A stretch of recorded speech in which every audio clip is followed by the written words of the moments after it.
ஆ. கர்த்தருடைய பரிசுத்த நாமத்துக்கு ஸ்தோத்திரம். காலையில் ஒரு முக்கியமான விஷயத்த பேசணும். அதாவது அன்பு அப்படின்னு நம்ம ஒரு காரியத்தை எடுத்துக்கிட்டோம் அப்படின்னா, எது நிரந்தரமான அன்பு, அதை கண்டுபிடிப்பது how to identify a real love and affection. அதாவது நான் சின்ன பிள்ளை இருக்கும்போது எங்கள் அப்பா ஒரு கதை சொல்லி கொடுத்தாங்க. என்ன கதை அப்படின்னா, ஒரு மனுஷன் ஒரு கழுதையும் ஒரு கிடாக்குட்டியும் வளர்த்துருக்காங்க. இந்த கிடாக்குட்டி மேலே ரொம்ப பாசத்தை காட்டினான். ரொம்ப அதிகமான பாசம். எப்போ பார்த்தாலும் அந்த அந்த ஆட்டுக்கு அந்த கிடாக்குட்டி மேலே தான் அவனுக்கு ரொம்ப பாசம். இந்த கழுதை குட்டியை கண்டுக்கிடவே இல்லை. இந்த கழுதையும் அந்த கிடாக்குட்டியும் காலம் வரும்போது வளர ஆரம்பித்தது. வளர ஆரம்பித்த உடனே கழுதையாக இருந்துச்சு, கிடாக்குட்டியோட வளர்ந்து புதுசு புதுசுன்னு இருந்துச்சு. ஒவ்வொரு நாளும் இந்த எஜமான் வெளியே போகும்போது இந்த கிடாக்குட்டி தான் பார்ப்பான்.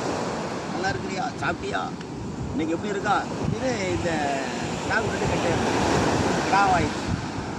ஆனால் அந்த கழுதையை கண்டுக்கவே இல்லை.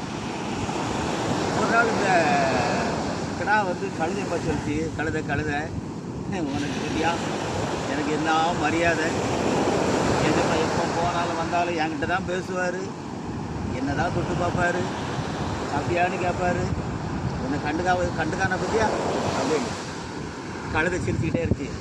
பரவாயில்ல அப்படின்னு. டிசம்பர் மாதம் வந்த உடனே இந்த கிடாவை பயங்கரமாக கவனிச்சாங்க. அதாவது அதை பிடிச்சதுலேருந்து சாப்பிட்டதுலேருந்து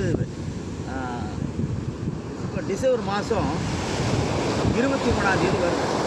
நமக்கு தெரியும் டிசம்பர் 25 நாளுக்கு வருது கிறிஸ்துமஸ். அப்போ என்னெல்லாமோ பேசிக்கிட்டாங்க. இப்போ தான் அந்த கிடாவுக்கு ஒரு சொப்பனை வருது. எப்படி வருதுன்னா, எல்லாரும் வர்ற மாதிரியும், கழுத்தை அறுக்கிற மாதிரியும், கசா பண்ணுற மாதிரியும், பொறிக்காய்ச்சட்டில் போட்டு நறுக்கு போட்டு கடிக்கிற மாதிரியும் இப்போ தான் அதுக்கு சொப்பனம் வெளிப்பாடெலாம் வருது.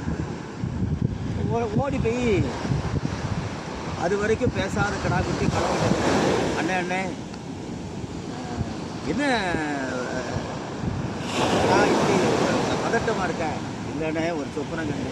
என்ன கண்டா, இந்த மாதிரி எல்லோரும் வர்ற மாதிரியும், கழுத்தை அறுக்கிற மாதிரியும், கசாப்பு கடுத்து போட்டு அறுக்கிற பொறிச்சு நறுக்கு கடிக்கிற மாதிரி கண்டேன்னு.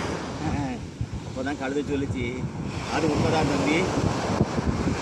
ஏன்னா 25 கிறிஸ்மஸ் ஒன்று வருது. அப்போ விருந்துக்காரங்கெல்லாம் வருவாங்க. சர்ச்சில் காலமே சர்வீஸ் முடியும். அந்த விருந்துக்கு முதல்ல ஒன்று வருவாங்க, பிடிச்சி கழுத்தை அறுத்து தோலெல்லாம் உரித்து சந்தாக வெட்டி பொறிக்காய்ச்சட்டை போட்டு நறுக்குன்னு கடிப்பாங்க அப்படின்னு. அண்ணே கழுதாண்ணே உண்மையாண்ணே இதுதானா? ஆமாம். அப்போ என்ன மாட்ட முடியும், உனக்கு கொடுமை கிடையாதா? அப்போ அந்த கழுதை சொல்லிச்சு. அப்போ அந்த கழுதை சந்தோஷம் வச்சுட்டு, அதற்குனாவே நான் அன்றும் கழுதை, நான் இன்றும் கழுதை, நான் என்றும் கழுதை. அன்பான தெய்வத்தின் பிள்ளைகளை, உலகத்தின் ஜனமே, பிள்ளைகளை, சகோதரிகளே, உற்றா உறவினனே, நம்ம நேசிக்கிற அன்பு உண்மையான அன்பு தானா? அது நீங்கள் சபைக்கு போகிறபோது உங்கள்கிட்ட பாசமாக இருக்கிற பாஸ்டர் இருக்கலாம், இல்லை உலக பிரகாரமாக நேசிக்கிற ஒரு மோசமான ஒரு மனுஷாக இருக்கலாம். இந்த அன்பு உண்மையான அன்பாக இருந்தால் அது இயேசு கிறிஸ்து அன்பு. ஏனென்றால் நாம் பாவிகளாக இருக்கிறோம், கிறிஸ்து நமக்காக மரித்ததினாலே தேவன் நம்ம வைத்த அன்பை விளங்க பண்ணினார்.